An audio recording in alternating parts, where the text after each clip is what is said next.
Welcome back to Edupedia World. Last lecture we discussed about force and we saw the basic definition of force and the effects that force produce. In this particular lecture we will see what are the types of force based on how the force is applied to a body. The types of force that we will discuss will be contact and non-contact force. We will understand what each of them mean. And under contact force, we will see the examples of frictional force, normal reaction force, tension in a wire, force exerted by a spring, and force during collision. In the non-contact category, we will see gravitational force, electrostatic force, and magnetic force. Let us see these forces in details. Let us begin with contact force. Contact force.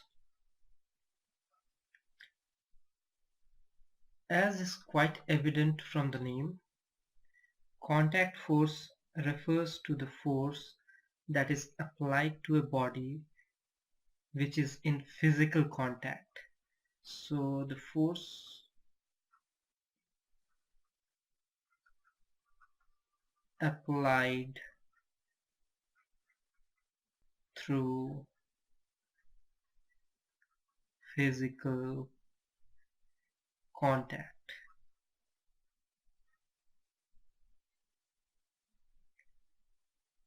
An example would be frictional force or a force that is on a wire which is under tension. These are the forces which are applied directly by physical contact. We will see the examples in details. We will begin with frictional force. Let us discuss number one, frictional force. You might be knowing what friction is. Any surface in the practical world is not perfectly smooth. There are ridges on the microscopic scale and there is interlocking between the surfaces which results in friction between the surfaces. So let's imagine an example in which we have a box on the floor and we try to apply a force in this direction. So we are pushing the box in this direction, but what the floor will do is that it will apply a force in the direction opposite to the applied force so as to try and stop the box from moving. What I mean is there will be a force in this direction which is opposite to this force, and this particular force which is trying to restrict the motion is because of the contact between the floor and the box. So this contact is resulting in this force, and this particular force is called force of friction or frictional force. As we can see, this force is imparted because of contact between the two bodies. So this is an example of contact force. Let us take a second example. Let us discuss about normal reaction force. Normal reaction force. What does normal reaction force mean? Suppose you have a box on a table. Suppose this is the table surface and there is a box lying on the table surface. Now obviously this box will have some mass, and as a result of that mass there will be a weight, and the weight will be acting downward. Let's say W is the weight and this is acting downward. So W is the force due to gravity. But as we know, if there is a force acting on a body, then the body must move. It cannot stay in its state of rest anymore. But here the box won't move. It stays on the surface. So we can clearly say that there is another force of equal magnitude but opposite direction which is acting on the box. So what will be that force? That force will be something like this. It will be acting in the opposite direction, and this too will have a magnitude W, so that this force, the force shown in red, and this force, the weight force, cancel out each other. This force, the force shown in red, is called normal reaction force. So this normal reaction force is basically the reaction provided by the table on the block as a result of the weight force applied by the block on the table. We see that this force is also due to the contact between the box and the table. So this is also an example of contact force. Now let us discuss a third example of tension force through a spring. 2, 3.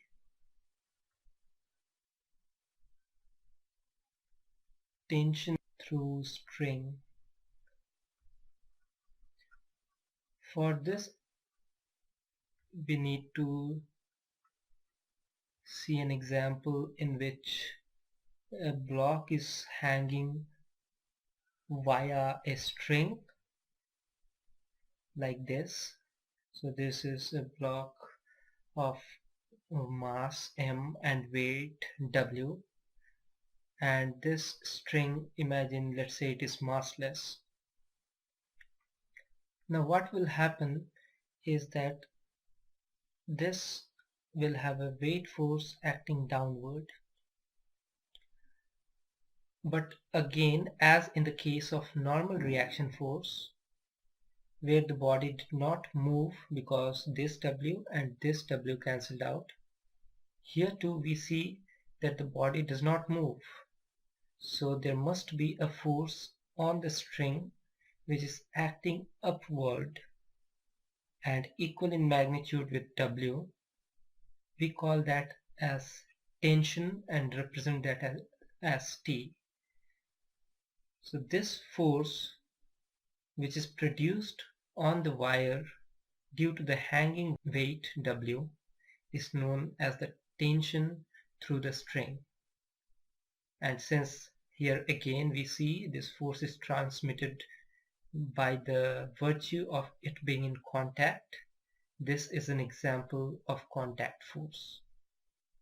I'll mark here this as the tension force. The fourth example of contact force that we are going to discuss is force exerted by a spring. Force exerted by a spring.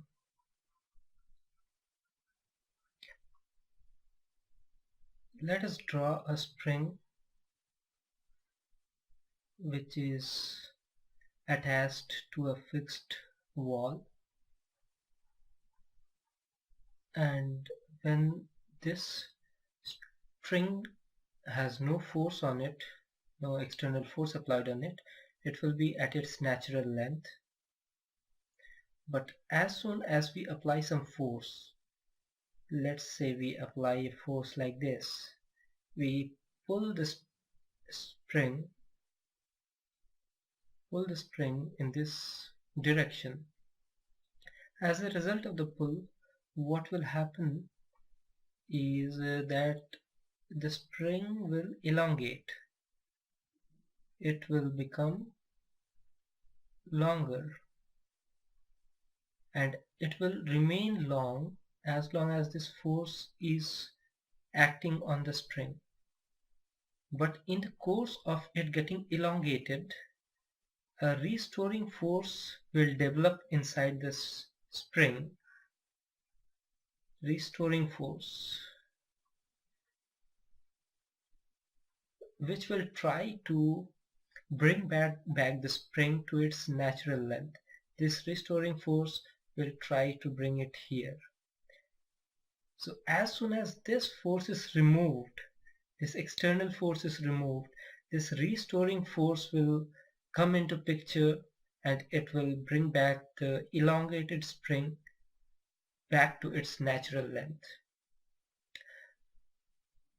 In the parallel case, if we imagine the spring being compressed, like initially if it is this way, and we apply a force like this so as to compress the spring like this, its size becomes small, and let the forces be still acting on this.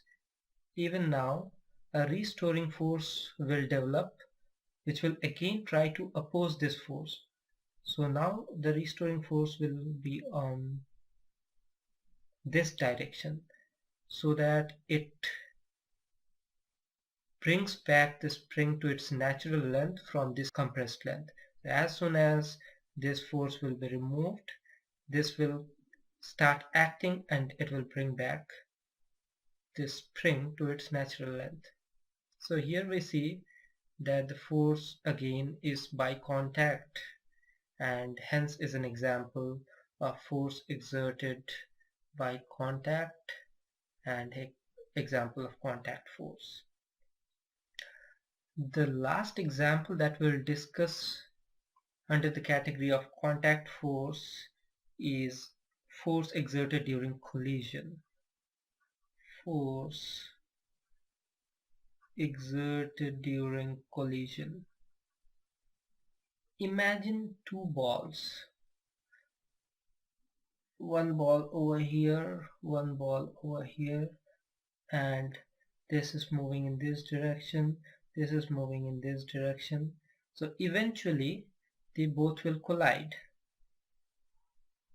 When they will collide, there will be something like this. So this is the scenario of their collision. Now when they collide, due to the collision, both the bodies, both this and this, will exert force on each other. Let's say the force exerted by the first body, let this be 1, this be 2, on the second body, by the first body on the second body, be F1, 2, then that force will be acting in this direction.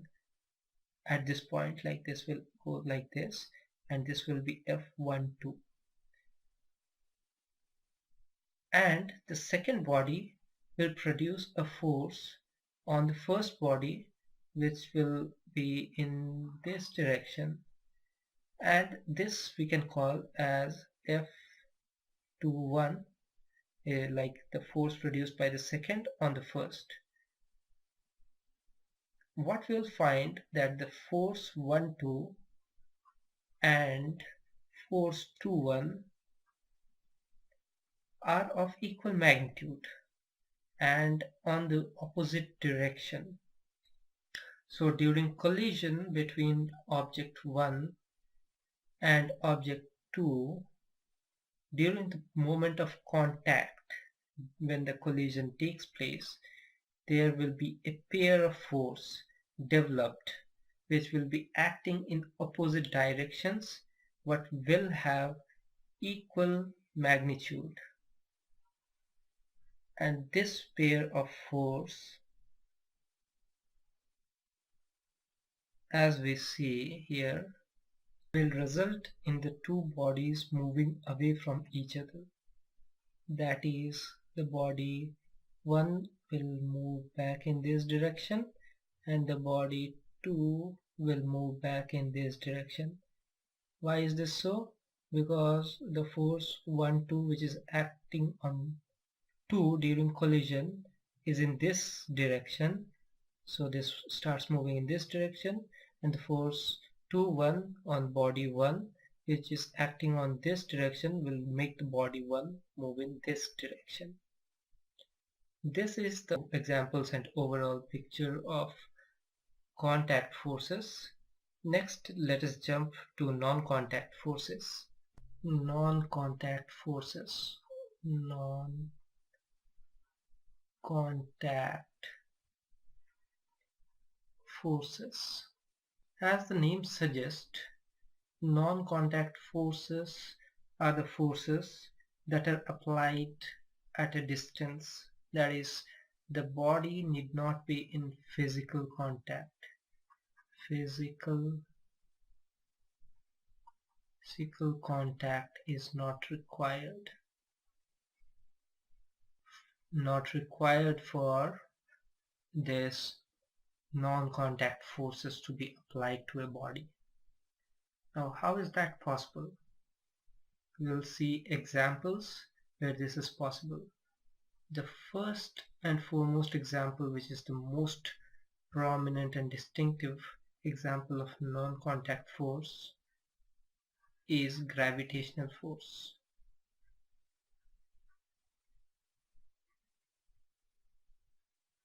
Gravitational force is the force of attraction between two bodies due to their mass. Suppose there is a body m1 and there is a body m2 which are separated at some distance d, but since these two bodies have mass, each body will be attracted towards the opposite body. So this will be the force acting on the first body due to the second body as a result of the gravitational force, the gravitational pull, and this will be the force acting on the second body due to the gravitational pull of the first body. A very day-to-day example of gravitational force is an apple falling from the tree, or you drop a ball, it gets attracted towards the earth. This is because the force of gravity of the earth pulls the ball, which has a mass, by the gravitational force. There is no contact between earth and the ball, but it gets attracted. On a much larger scale, we can think about the solar system and the sun rotating, earth rotating the sun, and that is due to the gravitational pull of the sun. I think we have a brief idea about what the gravitational force is. So let's try to see the second possible non-contact force. The second possible non-contact force is an interesting example. It's the electrostatic force. Electrostatic force.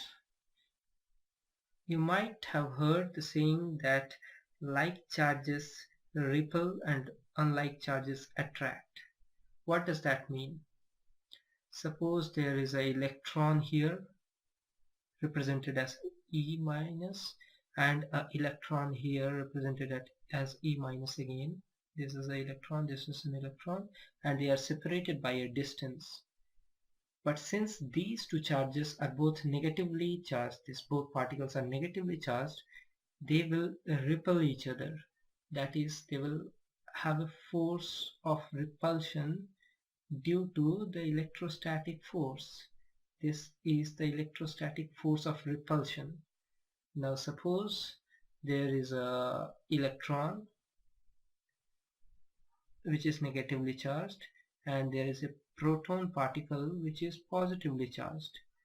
Then since both the charges are opposite in nature, they will attract each other.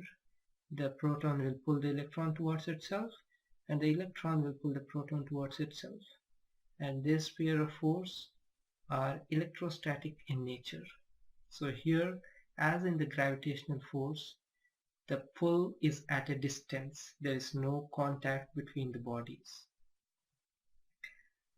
In a day-to-day example, you can visualize electrostatic force by rubbing a comb on dry hair and putting it close to pieces of paper. You can see that the paper is being attracted by the comb. This is because of development of charge on the comb, which induces charge on the paper, and it attracts the paper towards itself.